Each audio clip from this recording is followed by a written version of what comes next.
Hey everyone, Brad here for Heavy Diesel Softworks, and today we're going to give you a more in-depth look into our magazine weapons in the game, or magazine firearms.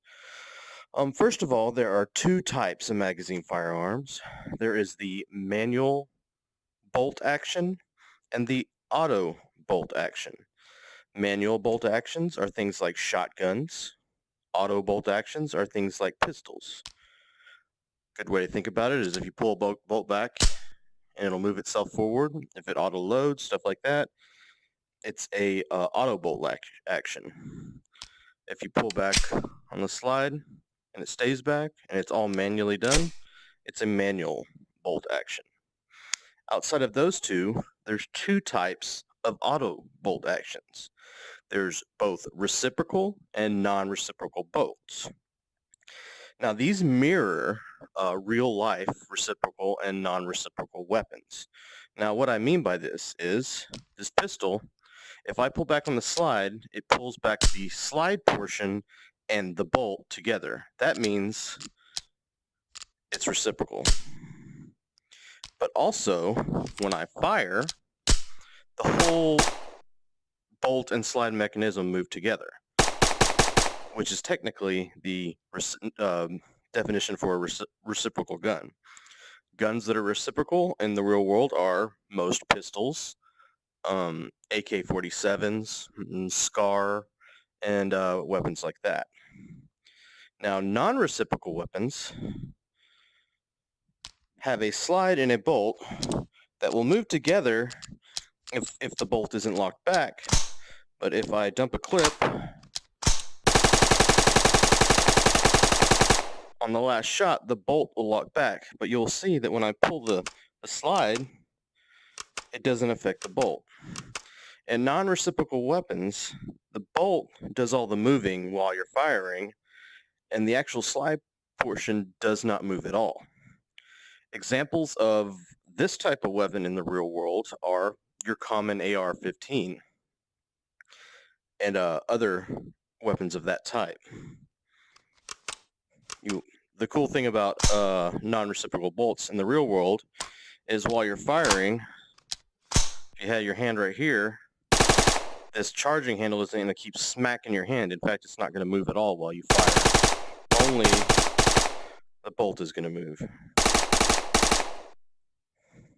All right. Let's see here. What's next? All right, moving on. I'm going to talk a little bit about how these weapons work, with setup and whatnot.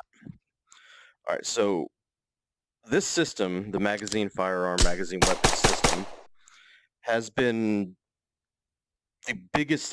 I've spent 80% of my time developing this particular weapon, the magazine firearm system, and it's gone through probably 5 iterations.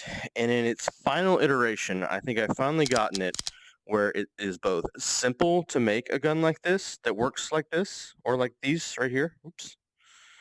And pretty much dead on accurate for how the real life counterparts work. And I've achieved this by splitting up the meshes into 2 or 3, or splitting up the gun itself, the skeletal mesh, into 2 or 3 meshes, and then allowing you to physically move things around on the gun. And there are no animations used for any of the actual functions of the gun, although you can have animations. In fact, I would recommend using animations in your games or whatnot to have the triggers move, or to have like the select fire to move, or just different little things on the guns. And I'll show you how to do that as well when we do tutorials. But when you grab this slide, you are physically grabbing it. That's not an animation. You're grabbing a skeletal mesh that is attached to the body of the gun, and you're changing its relative location. When it fires and it moves back, it's using a timeline. And you get to set the value of that timeline so you can set perfect rounds per minute. So if you know that your gun is an 800 round per minute gun, like the table right here, you do a little math, which I'll show you what the math is, and you get a a timeline graph that you can plug in, and it'll give you the correct fire rate.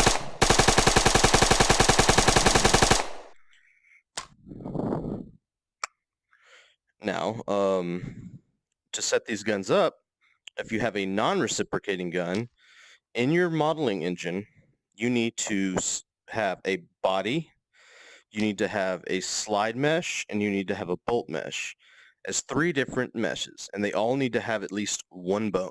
So that's 3 skeletal meshes. For a non-reciprocating gun, or for a manual gun like the shotgun, you'll just have a body and a slide group, which the slide and the bolt will be 1 group altogether. Let's see what else. Once you bring all that into the engine, you can set it up inside the actual blueprint, and I'll show you how to do all that when I get to tutorials. But what having separate meshes does is it actually gives you a lot of it made it smoother. Like originally I was using animations, and it had lots of problems. It worked, but it had lots of problems, and there was lots of syncing you had to do. But in doing it this way, it definitely works much better. Let's see what else I want to talk about. All these weapons can have attachments. Attachment system is working for everything. Even the pistol can have an attachment.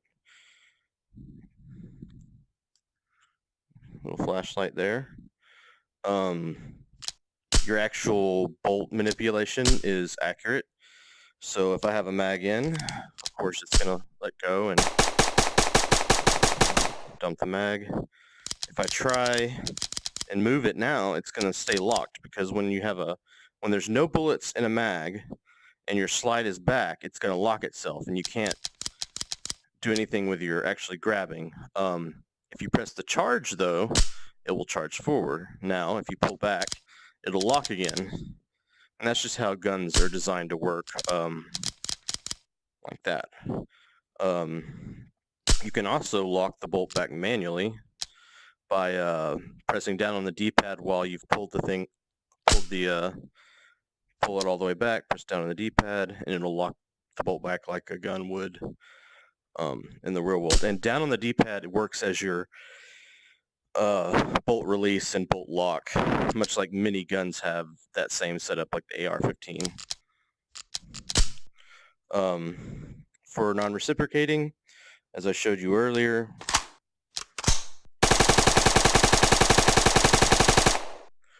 if on your last shot, it will lock back.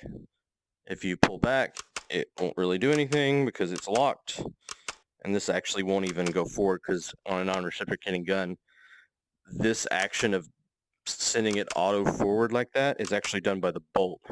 So if you have an AR-15 and your bolt is locked back, you'll notice if you actually pull back here. But if you pull the charging handle back, it'll just sit there and hang. But if you eject the bolt or eject the mag and pull back, it will disengage and let you, it'll try and chamber around. So if you're doing like mag dumps, eject, put another mag in, hit down on the D-pad to charge, and you're using a correct manual of arms for an assault rifle. And that's really what we're trying to get at, is getting manual of arms, manipulation, everything to be as real-world accurate as possible. So I think that covers it for the look into magazine weapons. The next video I'll be doing will be covering the rest of the weapons that are coming in the asset, and then once we're submitted, we'll be releasing a trailer that includes the example level that we're going to get that y'all are going to get with the asset. I'm excited to show y'all guys the example level. It's coming along awesome. I think it's going to be a lot of fun, and I hope it helps everyone Weapon Master in general helps everyone make the games they want to make in VR. Anyways, That's about all I want to talk about today, so I'll catch you next time. Bye.